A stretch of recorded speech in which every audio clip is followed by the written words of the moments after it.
in from the Hindu seers, from the multiple akhadas there, and also when it comes to the ground preparations, let's get you a report, because for the last 2 months there's been an army of workers who have been diligently challenging the rivers and widening of the roads, leveling of the ghats to transform the region in anticipation in one of the biggest and the largest religious gathering that will be taking place in the world. Held every 12 years, the Mahakumbh will begin on Posh Purnima, which is on the 13th of January, and will conclude on Mahashivratri after 45 days on the end of February. Take a look at this ground report on the preparedness that is being done. Mahakumbh में स्वच्छता कर्मियों की अहम भूमिका होती है। जब बीता महाकुंभ हुआ था तो प्रधानमंत्री नरेंद्र मोदी ने स्वच्छता कर्मियों के नाम वो महाकुंभ किया था।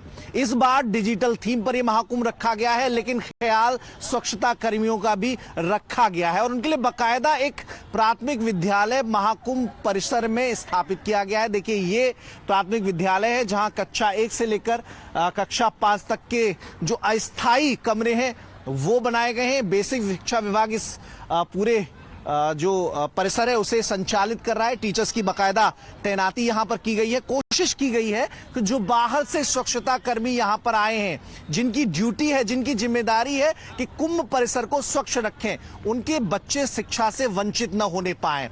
उन्हें जब तक कुंभ का ये आयोजन चलेगा 2 महीने, उन्हें लगातार शिक्षा मिलती रहे, उसके लिए यहां पर शिक्षा की व्यवस्था की गई है और पूरे जो इंतजाम है उसकी देखरेख मेला जो अधिकारी हैं वो कर रहे हैं। मेला जो जनपद घोषित किया गया है उसके तहत ये पहला विद्यालय कुंभ परिक्षेत्र में बनाया गया है ताकि सबको शिक्षा मिल सके। जो बाकायदा टेबल्स होती हैं वो यहाँ रखी हुई है और शिक्षाकर्मी जो स्वच्छता कर्मी हैं वो अलग अलग जनपदों से यहाँ पर आए हैं। भदोही से आए हैं, चित्रकूट से आए हैं, बांदा से आए हैं, तो उनके बच्चे शिक्षा से दूर न हो, लगातार उन्हें शिक्षा मिलती रहे, उसका बंदोबस्त यहाँ पर किया गया है। Well, the Chief Minister himself, who has been monitoring the ground situation as far as the preparedness is concerned and the preparations on ground that have been taking place, he's been there in Prayagraj to take stock of the marathon preparations and, of course, welcoming the devotees from across the globe. तो मैं सबसे पहले आपका स्वागत करता हूं। प्रयागराज मेले की दृश्य आपने देखा होगा।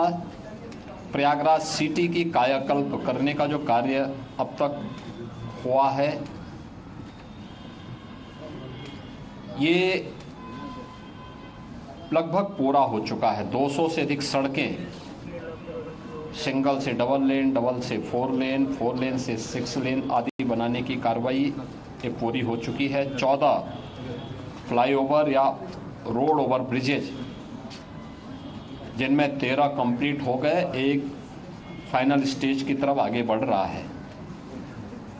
ये तो सिटी के अंदर अन्य सुंदरीकरण के तमाम कार्य किए गए हैं और सिटी के अंदर यह भी व्यवस्था की गई है कि रेलवे स्टेशनों पर होल्डिंग एरिया भी हो, उसके बाहर व्यवस्था की गई है, जिससे जो भी श्रद्धालु आए उन सब के लिए स्टेशन पे व्यवस्था है, ठीक, नहीं तो बाहर, नहीं तो उसके बाहर प्रशासन भी किया, रेलवे ने भी और जिला प्रशासन ने भी इसकी व्यवस्था को युद्ध स्तर पर आगे बढ़ाने का काम किया है। Well, we'll get you more ground reports on the preparations that are being done for the Mahakumbh that will be beginning in less than 2 weeks from now. With that, we head into a short break. You're watching The Morning News.